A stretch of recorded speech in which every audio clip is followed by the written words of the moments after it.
NB study পয়েন্টে সকলকে স্বাগত জানাই। আজকে আমরা ইতিহাস বিষয় থেকে গুরুত্বপূর্ণ 10টি প্রশ্ন উত্তর আলোচনা করব, যেগুলো মাধ্যমিক, উচ্চ মাধ্যমিক এবং বিভিন্ন প্রতিযোগিতামূলক পরীক্ষায় বা বিভিন্ন চাকরির পরীক্ষায় অনেকবার কিন্তু প্রশ্নগুলো এসছে।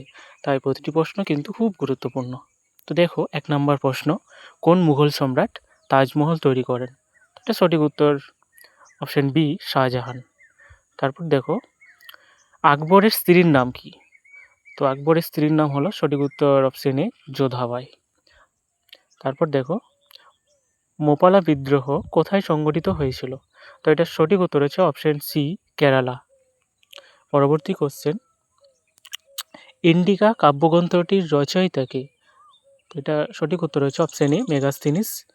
তারপর দেখো, হরিজন পত্রিকার সম্পাদক কে ছিলেন? তো হরিজন পত্রিকার সম্পাদক ছিলেন মহাত্মা গান্ধী। তারপর দেখো, জাতীয় কংগ্রেসের প্রথম অধিবেশন কত সালে হয়? তো জাতীয় কংগ্রেসের প্রথম অধিবেশন হয়েছিল 1885 সালে।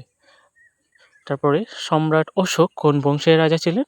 তো সম্রাট অশোক মৌর্য বংশের রাজা ছিলেন। ভারতের প্রথম ভাইসরয় কে ছিলেন? তো ভারতের প্রথম ভাইসরয় ছিলেন লর্ড ক্যানিং। পরবর্তী প্রশ্ন, বুন্দল দরওয়াজা কে নির্মাণ করেন? তো বুন্দল দরওয়াজা নির্মাণ করেন সম্রাট আকবর। গান্ধী বুড়ি নামে কে পরিচিত? তো এটা সঠিক উত্তর হচ্ছে অপশন বি, মাতঙ্গিনী হাজরা। তো এই ধরনের প্রশ্ন উত্তর পাওয়ার জন্য চ্যানেলটিকে সাবস্ক্রাইব করে রাখো আর লাইক, কমেন্টস